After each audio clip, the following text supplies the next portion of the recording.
ఎన్నికలు వచ్చినప్పుడు రాజకీయాలు చేద్దాం.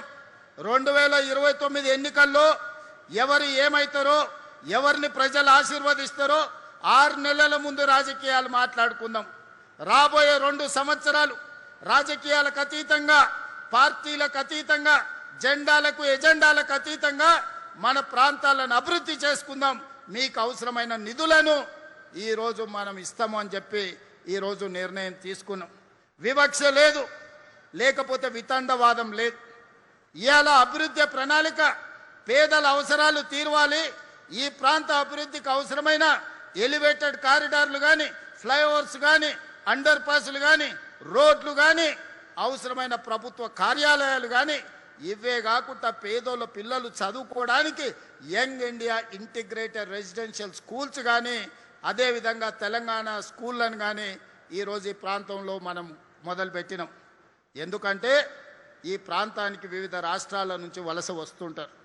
వాళ్ళ ప్రధానమైన సమస్య పిల్లల చదువులు, తల్లిదండ్రుల వైద్యం. అందుకే పిల్లల చదువులకు ఉచితంగా అంతర్జాతీయ ప్రమాణాలతోని చదివించాలని, ప్రైవేట్ కార్పొరేట్ స్కూళ్ళతో పోటీ పడాలని, అదేవిధంగా అపోలో యశోద లాంటి ట్రీట్మెంట్స్ అందించాలి పేదవాళ్ళకు ఉచిత వైద్యాన్ని ఈనాడు ప్రత్యేకమైన ప్రణాళికలతోని మన ప్రభుత్వం ముందుకు వచ్చింది. అందుకే ఈరోజు నేను అడుగుతున్న మిత్రులారా, నిన్న మన కేంద్ర ప్రభుత్వం లేదా కేంద్రంలో అధికారంలో ఉన్న నాయకులను చేవెళ్ళ ఎంపీ వాళ్ళే, మెదక్ ఎంపీ వాళ్ళే, మల్కాజ్గిరి ఎంపీ వాళ్ళే, సికింద్రాబాద్ నుంచి ఎంపీఏ కాదు కేంద్ర మంత్రిగా ఉన్నాడు. ఈడున్న 4 పార్లమెంట్ సభ్యులు ఈ ప్రాంత ప్రజలు ఓటేసి గెలిపించారు. తెలంగాణ నుంచి 8 మంది ఎంపీలను ఇస్తేనే నరేంద్ర మోడీ గారు ప్రధానమంత్రి అయింది. నేను ఇవాళ అడుగుతున్నా, ప్రజలు మీకు ఓట్లేసి గెలిపించి ఢిల్లీకి పంపిస్తే మోడీని అడిగి మెట్రోని తెచ్చే తెలివితేటలు మీకు లేవా? రీజనల్ రింగ్ రోడ్కు నిధులు అడగాల్సిన అవసరం లేదా? గోదావరి నదీ జలాలు హైదరాబాద్ నగరానికి తాగడానికి నిధులు తీసుకురావాల్సిన అవసరం లేదా? సింగూరు నదీ జలాలను హైదరాబాద్కి తేవాల్సిన అవసరం లేదా? వీటి మీద మీరు మోడీ గారిని అడగరా? మూసీ నది ప్రక్షాళన కోసం కేంద్ర ప్రభుత్వం నుంచి అనుమతులు తీసుకురమ్మంటే అది చేత కాదు.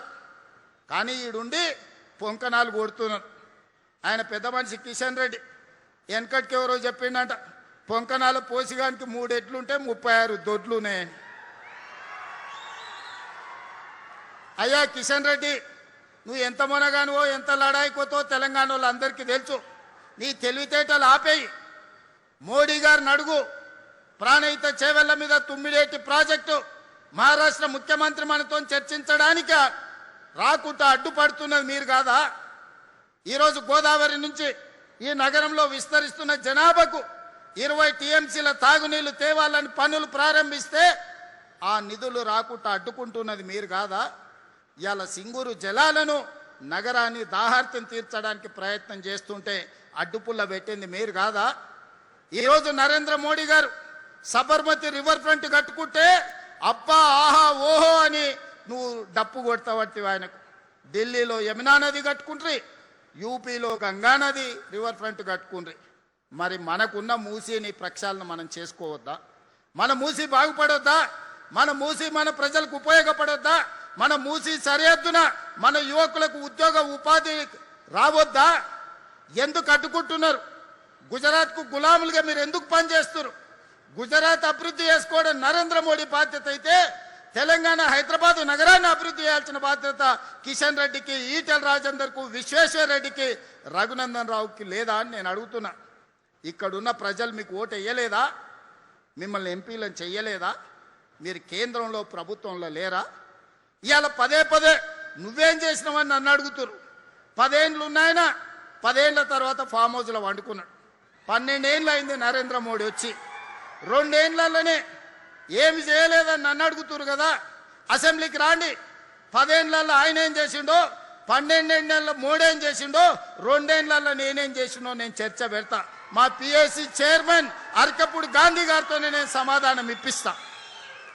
2 ఏళ్లలో ఏమేమి పనులు చేసినో, ఏమేమి విధాన నిర్ణయాలు చేసినో, ఏ విధంగా మన రాష్ట్ర అభివృద్ధి కోసం ప్రణాళికలు సిద్ధం చేసినో అసెంబ్లీలో 4 రోజులు దీని మీదనే చర్చ పెడతాం. మీరు రాండి, చర్చ చేద్దాం. ఇలా తప్పించుకోవడం మీ చేతనే అవుతుంది అనుకుంటున్నాం. కానీ ఎలుకకు పొగబెట్టి బయటకు ఎట్లా తేవాలనో మా కార్యకర్తలందరికీ తెలుసు. మీరు అనుకుంటారేమో ఎప్పటికీ మోసం చేస్తామని. వాళ్ళని చూడురి, మున్సిపల్లో చిన్న వార్డు మెంబర్కి ఎన్నికలు ఉంటే మోడీకి చూసి ఓటేయండి అంటారు. నేను అడుగుతున్న కిషన్ రెడ్డి గారిని, మన మోరీలో మురికి తీయాలంటే మోడీ వస్తాడే? ఈడున్నోడు ఎవడన్నా సక్కనైనోడు ఉండాలి. పెళ్లి పెద్దని చూసి పిల్లగానికి పిల్లని ఇస్తే వాడు సంసారం చేయకపోతే పెళ్లి పెద్దని అడుగుతామా? ఇవాళ ఈడ ఓట్లు వేసేటోడు మనకు పని చేసేటోడు అయి ఉండాలి, మనకు అందుబాటులో ఉన్నోడు కావాలి, మన సమస్యలు తెలిసినోడు కావాలి. అందుకే మీరు అరకపూడి గాంధీ గారిని 2014, 2018, 2023 3 సార్లు హ్యాట్రిక్ గెలిపించిందంటే మీ సమస్యల పట్ల అవగాహన ఉండి మీకోసం కొట్లాడుతున్నాడు కాబట్టి 3 సార్లు ఎమ్మెల్యేగా గెలిపించిండు. అందుకే ఈనాడు ఎప్పుడు కలిసినా ఈ శేర్లింగంపల్లి నియోజకవర్గంలో రోడ్ల గురించి, తాగునీటి సమస్య గురించి, ట్రాఫిక్ జామ్ల గురించి ఎప్పుడు మాట్లాడుతుంటాడు. బస్సుల గురించి వారు అడిగినరు. తొందరలోనే గాజుల రామారంలో 100 ఎకరాలలో అంతర్జాతీయ బస్ టెర్మినల్ని కట్టుకోబోతున్నాం. ఆల్రెడీ ఆర్టీసీకి 100 ఎకరాల భూమిని కేటాయించినాం. 3 నెలలు తిరిగే లోపల పనులు ప్రారంభించుకుంటాం అని చెప్పడానికి నేను సంతోషిస్తున్నా. ఈ ఏరియాల ట్రాఫిక్ సమస్యను పరిష్కరించడానికి, ఈ బస్సుల బెడద నుంచి మిమ్మల్ని కాపాడడానికి గాజుల రామారంలో 100 ఎకరాల అంతర్జాతీయ బస్ టెర్మినల్ మనం కట్టుకుందామని తెలియజేస్తున్నాం. మెట్రో విస్తరణ ఈరోజు రాయదుర్గంలో ఆగిపోయింది. అక్కడి నుంచి నియోపోలిస్ వరకు ఈరోజు మనం విస్తరించుకునే కార్యక్రమం చేసుకుందాం. ఇవాళ ఈ ప్రాంతంలో 200 కోట్ల రూపాయల పైగా ఎకరం ధర వలుకుతుందంటే ఈ ప్రాంతంలో మౌలిక వసతులు అవసరం. మనం విశ్వనగరం అని గొప్పలు చెప్పుకుంటే సరిపోదు, దానికి సరిపోయినన్ని సౌలతులు ఉండాలి. ఆ సౌలతులు చేయాల్సిన బాధ్యత ఈ ప్రభుత్వం మీద ఉన్నది. అందుకే ఈనాడు Cyberabad police commissionerate, Cyberabad municipal commissionerate మీకోసం ప్రత్యేకంగా అద్భుతమైన నెట్ జీరో కార్యాలయాలను కట్టించి ఈరోజు మున్సిపల్ కార్పొరేషన్ ఆఫీస్ అంటే ఒక ఐటీ కార్పొరేట్ ఆఫీస్ లెవెల్లో ఉండాలి. ఒక మైక్రోసాఫ్ట్ లేకపోతే ఒక గూగుల్ ఆఫీస్కి వెళ్తే, లేకపోతే ఒక కాగ్నిజెంట్ దగ్గరకు, ఒక టీసీఎస్ ఆఫీస్కి వెళ్తే ఎంత గొప్పగా, ఎంత అద్భుతంగా నిర్వహణ జరుగుతుందో సైబరాబాద్ మున్సిపల్ కమిషనరేట్ ఆఫీస్ కూడా అంత అద్భుతంగా నిర్మించి ఈరోజు మనం మీకు అందించాలని ఈరోజు ప్రారంభోత్సవ కార్యక్రమాలు చేసుకున్నాం. అందుకే మిత్రులారా, మీరు సహకరించండి, మీరు అండగా నిలబడండి. అదేవిధంగా మా గాంధీ గారు చెప్తున్నారు, అన్న పేదోళ్ళకి ఇండ్లు లేవని. ఈరోజు ఈ వేదిక మీద నుంచి ప్రకటించడానికి సంతోషపడుతున్నా. 1,00,000 ఇండ్లు ఎల్ఐజీ ఎంఐజీ ఇండ్లు కట్టి పేదలని అందులో భాగస్వాములను చేసి అల్పాదాయ వర్గాలకు ఆ ఇండ్లను కేటాయించడానికి ప్రణాళికలు సిద్ధం చేస్తున్నాం. పొంగులేటి శ్రీనివాసరెడ్డి గారు ఆ వివరాలన్నిటిని కూడా తొందరలోనే అందిస్తాడు. ఇవాళ పేదల కష్టాలు తెలుసు. ఆనాడు రాజీవ్ స్వగృహ పేరు మీద పేదలకు ఆనాడు ఇండ్లు అందించినాం.